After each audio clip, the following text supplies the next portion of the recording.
first one I want to speak to, which has created some news over the last couple of weeks, is this idea of using states of emergency as regular tools of policing. Now, comrades,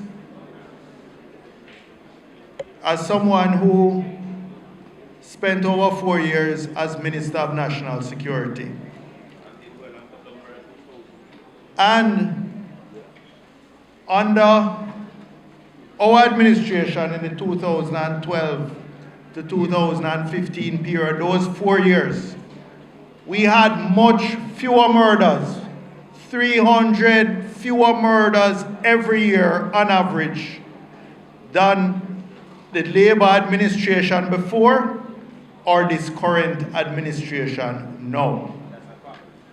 We had no states of emergency. So I think we understood a little bit about what needed to be done. This administration, because of the work we had put in, the heavy lifting on the fiscal and economic reform program, Harris Chang as minister has 10 times the capital budget this year than I had during my time as minister. 10 times. $20 billion this year. I never reached $2 billion in any year during my time. Yet, we got much better results than this GLP administration is getting. So I'm going to recap again. We had no states of emergency. We had only 10% of the capital budget that they have. And yet, we were saving more than 300 lives every year when compared with their administration before or after. And I'm not saying that we had got it to the level where it needed to be, but I'm saying we were getting much better results than we're seeing now. And I've tried to share the experience that I gained during the 9 years I was either shadowing the portfolio or I was minister. And I say that a state of emergency, from a constitutional perspective, is not to be used like this. But even from an operational perspective, if you use it as a routine tool, it loses its effectiveness. It loses its effectiveness. The idea of a state of emergency is that when it is called, criminals must tremble because they know it is something radical, shock and awe. And we pointed out that last year, when they called the states of emergency, for the first few months, it had an impact. But by month 4 or 5, it had started to taper off. And by the second half of the year, it was having no further impact at all. Now, fast forward, end of April, they announced 3 parishes going to be under state of emergency. And for the first 11 days, there was 23 murders. So you saw a dip immediately after the announcement of the state of emergency. But by the 3rd week, which was the week ending midnight last night, by the 3rd week, we had 38 murders last week. 38 murders in 1 week. That is more than 5 murders per day last week. and we have 3 parishes under state of emergency. Not working. We try to warn the government about this, that you cannot use this thing as a routine tool of crime fighting. It was never designed that way. So what we have seen now is that the criminals get so accustomed to it that by the time they declare it, now them figure out how to get around it. Either they get displaced to other parishes, go wreak havoc in Clarendon, in Manchester last week we had a murder, drive-by, 8 shots I understand, shooting at Junction earlier tonight in St. Elizabeth. Hundreds of rounds found in St. Elizabeth.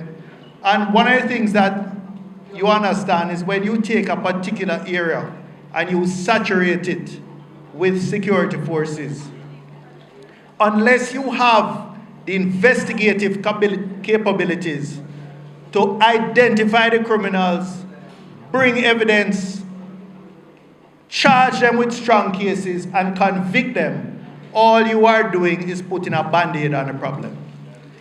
And what seems to be happening too is that you're displacing the problem from those areas temporarily and pushing it into other areas.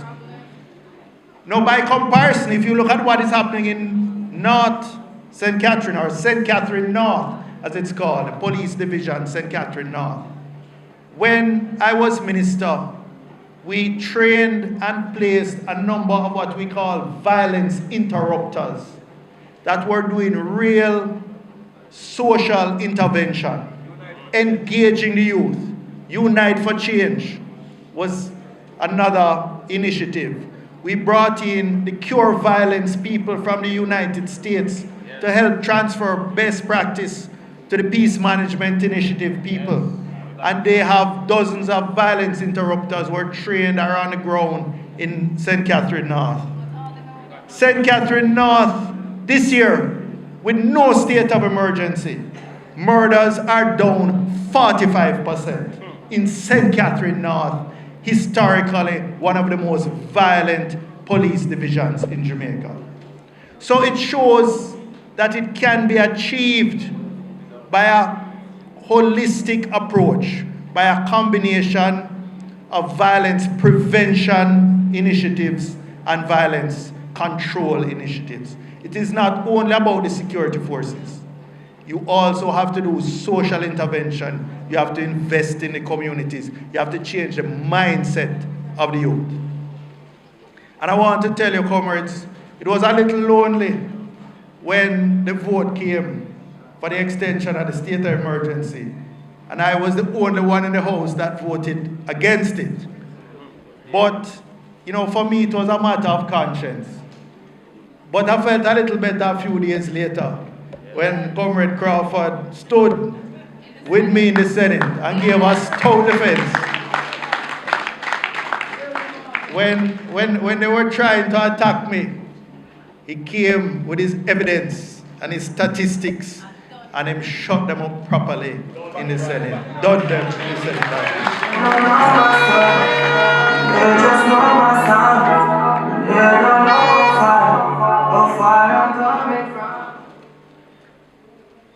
But the flip side, or the handmaiden of crime, is corruption. Because oftentimes it is that illicit money, that illegal money, corruptly acquired, that goes back into funding organized crime. And we have seen where I think the country is suffering from what I would call petrojam fatigue. It's like too much of it. I tell Comrade Golding on a Tuesday, I almost feel apologetic to go back to Parliament, go back to the Public Accounts Committee, and keep hammering away, not at the same thing, but at more and more and more examples of corruption. Nobody is being held accountable for the corruption. Last week, we had a case of dead men telling no tales when the finger was pointed at a deceased former councillor, former JLP councillor, as the man who had given instructions to divert donation from one citizen association to another. Auditor General says she can't find any evidence that either citizens association, one or two, actually exists. And then somebody was interviewed and was supposedly the person to sign the letter said nothing about so lie them a tell. But comrades, don't blame the opposition for keep bringing this up every week. That is our job. That is our responsibility.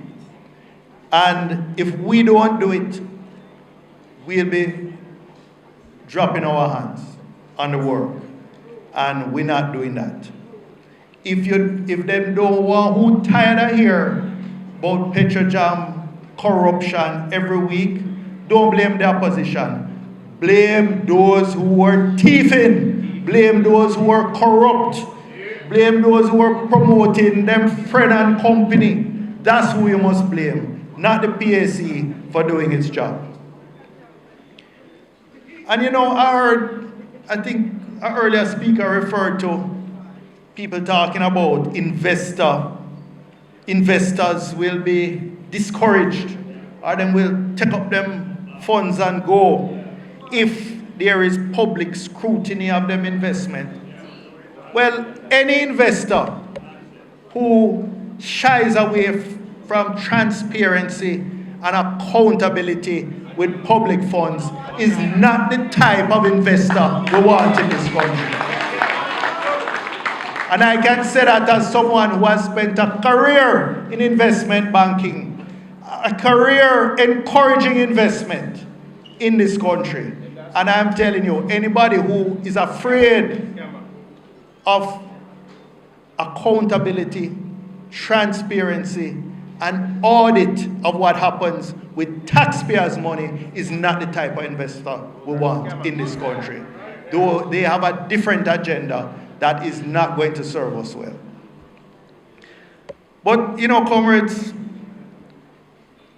this JLP administration barefaced with the corruption doing. Them barefaced. Nobody no have no shame, you know. I mean, I saw something in social media this morning that Ruel Reid seemingly addressing church. I don't know whether it's as deacon or as candidate or what, but in Northwest St. Ann, this is a man who was summarily dismissed as minister, as senator, who is the subject of a criminal investigation. He should be staying far from Northwest St. Ann and put out of his mind representing people in Northwest St. Ann until he resolves his own situation and the investigation. But you know, what are we to expect from a government where the Prime Minister himself, his own integrity returns has not been cleared by the Integrity Commission? What do we expect? What do we expect when this administration, in order to shut down the Contractor General's investigations, brought the Integrity Commission Act into effect prematurely to ensure that there would be no effective oversight of the criminality and the thieving and the corruption? That is not by accident, that is deliberate. They're talking 1+ year now after they brought the thing into effect, the new Integrity Commission. And by doing that, shutting down the Contractor General. They can't get a permanent staffing. Them just now doing studies to tell them what the organizational structure should look like. They had no plan to merge the three agencies into each other. These are things that should have been done ahead of the law being brought into effect. That was the intention when we passed this in Parliament, because we knew there had to be transitional arrangements. So it didn't come into effect immediately. It would come into effect on a date to be appointed by the minister. So all that has been taking place, all of these temporary posts and just developing job description and organizational structure and all that, that should have happened before. But they were so concerned to shut up Dirk Harrison and to shut down the whole office of the contractor general that they brought it into effect prematurely and, in my opinion, deliberately so. But don't just listen to me, because some will say, well, it's politics. But when the international organizations, when the IMF start raising concerns about it, when the United Kingdom High Commissioner, the British High Commissioner, who is a diplomat, and you know they speak in very careful language, and when he says, as reported today in the media, that they have put tens of millions of British taxpayers' dollars, Jamaican dollars, they put it in pounds, but when they convert at the exchange rate, it's tens of millions of Jamaican dollars afforded by British taxpayers into the Integrity Commission. There comes a time when they have to ask the question, where are the results? And he said that time is not far. Now, if you read diplomatic speak, and if you're accustomed to knowing how they speak, what that is telling you is that the man and his government are very frustrated. There is no sincerity in this Andrew Honey's government to go after corruption. There is absolutely no sincerity. It is mouth talk. That is all. You know, when Jamaican people say man have oily mouth, boy, I thought Bruce had oily mouth. But Andrew worse. And how much, I can't keep track of him, is Minister of Education again. He was Minister of Energy. 23 different portfolio responsibilities. Him one. That is not good governance. That is not good governance. That is how a dictator run a country. And you know, him think because him have a lot of the media behind him, and him spending taxpayers' money on the PR machinery of government and of the Jamaica Labour Party, him think him can do anything and get away with it. Him think him can do anything and bully anybody into submission. Well, not everybody. Not everybody. You know, Selector, me not afraid of nobody. Do me respect everybody. So some of you might have seen on Tuesday that after we've been at Parliament the whole day, I was there from 10 o'clock in the morning, right through till this was minutes to 8 at night. And the government wanted to bring back something to review or challenge that I had said the week before. Now, we're at the motion for the adjournment on the other paper. And they start to bring it up. I said, no man, nothing can go so. I sit down here the whole day, whole evening. Minutes to 8 now, we're ready to go home. You get up with Hansard in your hand to start read from, to make your case again this week that you failed to make last week. But I'm not participating in that. You didn't even have the courtesy to, one, tell me it was going to be addressed, or two, to share the document that you are reading from. I exercise in my democratic and constitutional right, pick up my bag, put over my shoulder, and walk out.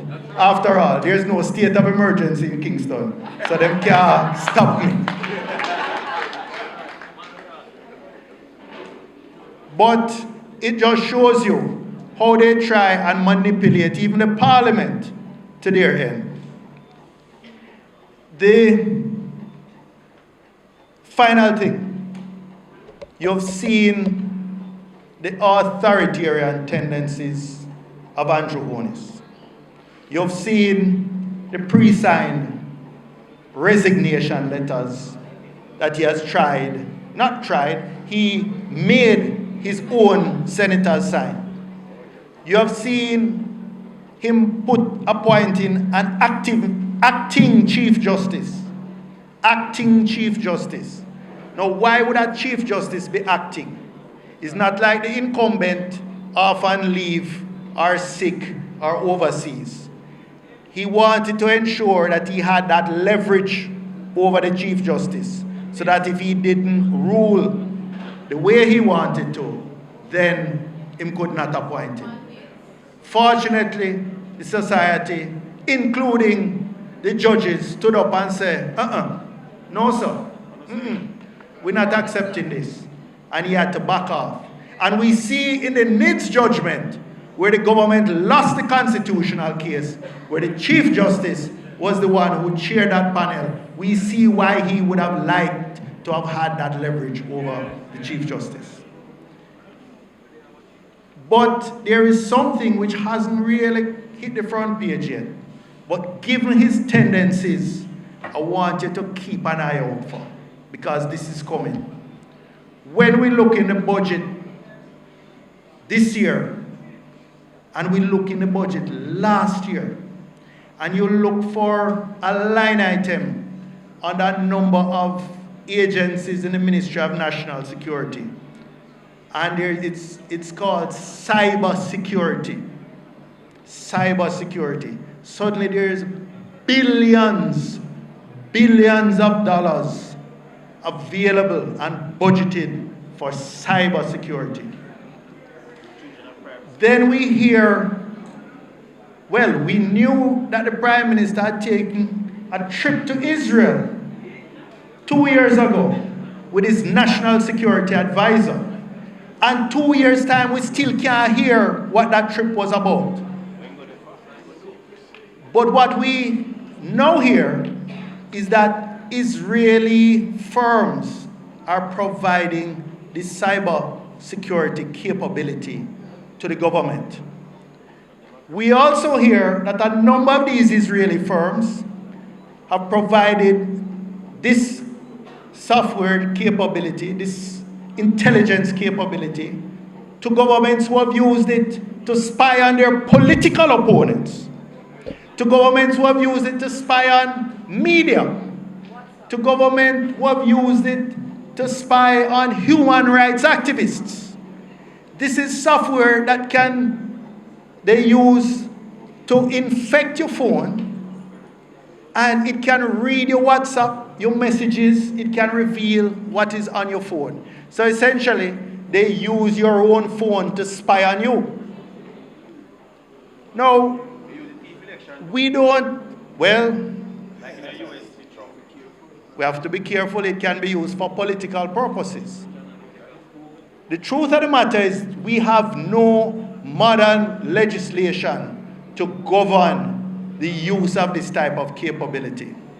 And I am alerting you tonight, we must be very vigilant about what is going on. Everything that they're doing so far is shrouded in secrecy around this. And I am telling you, if we couldn't trust them with Petroja, if we couldn't trust them with NESA, if we couldn't trust them at Ministry of Education, why do you feel we can trust them with the very privacy of what is on our cell phones? Not me. I'm not trusting them. So we want to ensure, and I am giving notice now, that we're going to start asking some very hard questions about this Israeli spying capability that is being acquired, and to make sure it is not going to be used on the citizens of Jamaica in a way to violate our privacy and in a way to frustrate the democracy which we have worked so hard for in this country.